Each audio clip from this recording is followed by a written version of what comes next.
Hello everyone, welcome to the operating system series. We are doing the CPU scheduling algorithms. We have already completed 3. This is the 4th one, that is the round robin algorithm, scheduling algorithm. This is a purely preemptive algorithm. Let us see how it works. So the first process arrives into the RAM, that is P1 having CPU burst as 13. Then the second process, it arrives P2, it has a CPU burst as 17.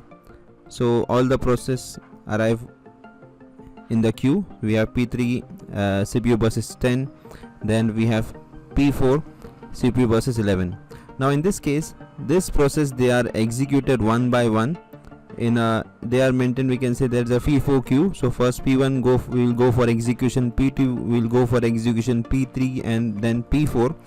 So this is almost similar to FIF, this first come first from FCFS algorithm, but the difference here is that every process gets a time slice, a time quantum.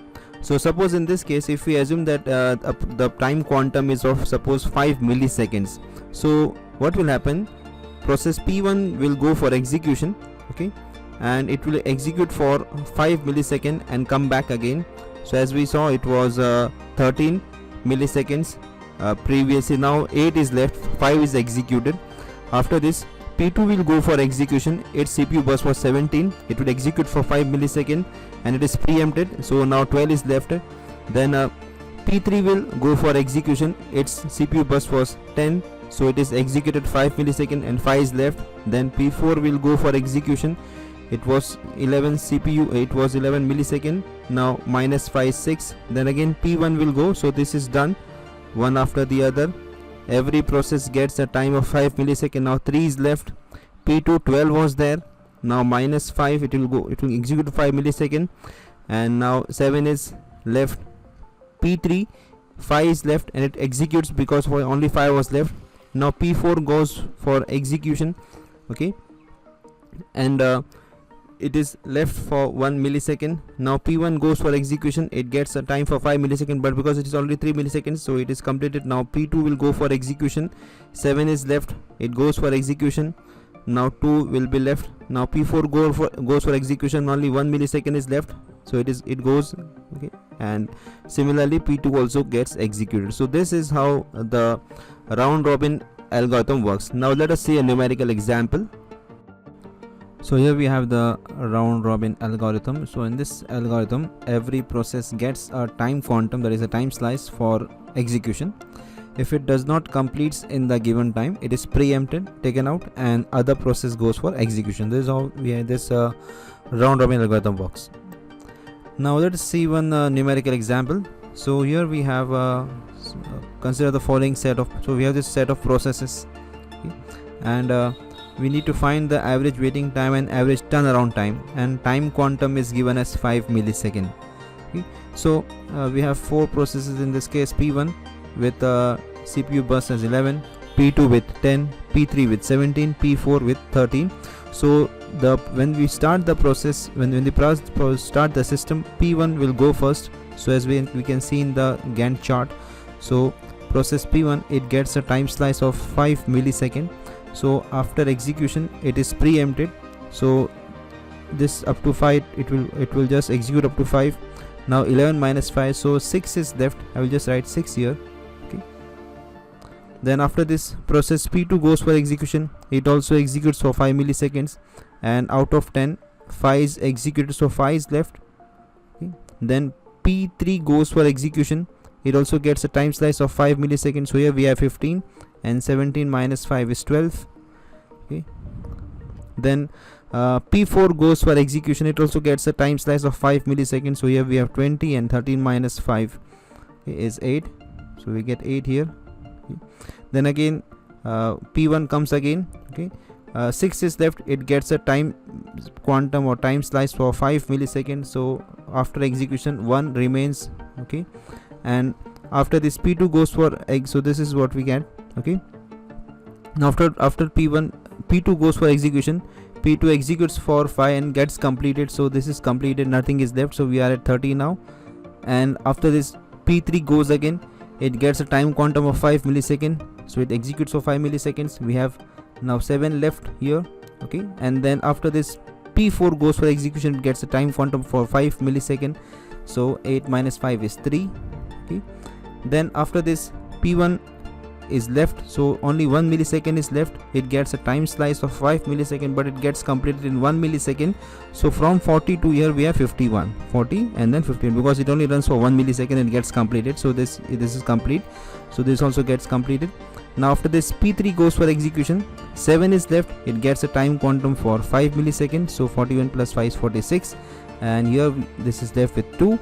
And after this P4 goes for execution, only 3 is left, so 46 plus 3 is 49, okay, and this is runs only for 3 milliseconds and gets completed. And finally P3 runs, and it only runs for 2 milliseconds and gets completed, so we are up to 51, okay. Now let us see how do we calculate the waiting time for each process, okay. Just take it down, okay. Now as we can see, so as we can see here, I'll just take it up, okay. So waiting time, how do we calculate the waiting time? So the waiting time for P1, okay, now P1 has been executed multiple times, so the last time it was executed was at this stage, at this point, okay. So this is where it was executed, and if we see this means P1 has been waiting for 40 milliseconds, but it has executed here 5 millisecond and here also 5 millisecond. So while calculating the waiting time, we do not take into account the execution time.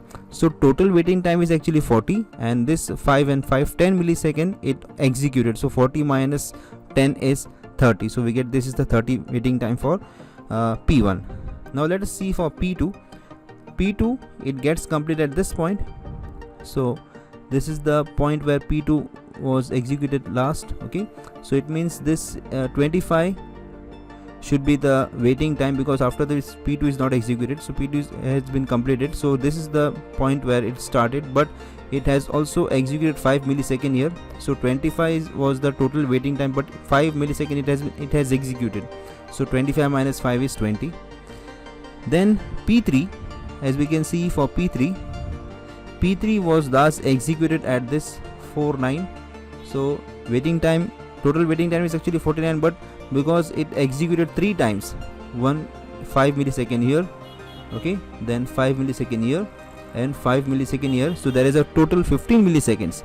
So 49 minus 15 is 34, so 34 is the waiting time for P3. Now similarly for P4 is actually, you can see for last time P4 were executed at this point, so this 46 is the waiting time, but before this it was executed here 5 millisecond and here 5 millisecond, so we need to subtract 46 minus 10, so it is 36. So these are the waiting times. So while calculating the waiting time, we need to subtract the execution time also. Now this is the average, okay. We just add all these times, all these waiting times, that is 30 plus 20 plus 34 plus 30 divided by 4, so we get this divided by 4, we get 30 milliseconds. So 30 millisecond is the average waiting time. This is how we calculate the average waiting time. Now let us see how to calculate the turnaround time. Now turnaround time is very simple, because here we see where the process ends. So as we can see, process P1 ends at this point, okay, 4:1. So turnaround time is the time where the process has waited and also executed. So this is 41, okay. For P2 here we have, this is 30, okay, and for P3 this is 5:1, and for P4 we have 4:9, okay. So this is for P4, P3, P2 and P1. So this order is just jumbled up, okay. So this we add and divide by 4, so we get this average turnaround time is 42.75 milliseconds. So this is how we do the calculation in case of round robin algorithm. So that's all for this particular session. Thanks for watching.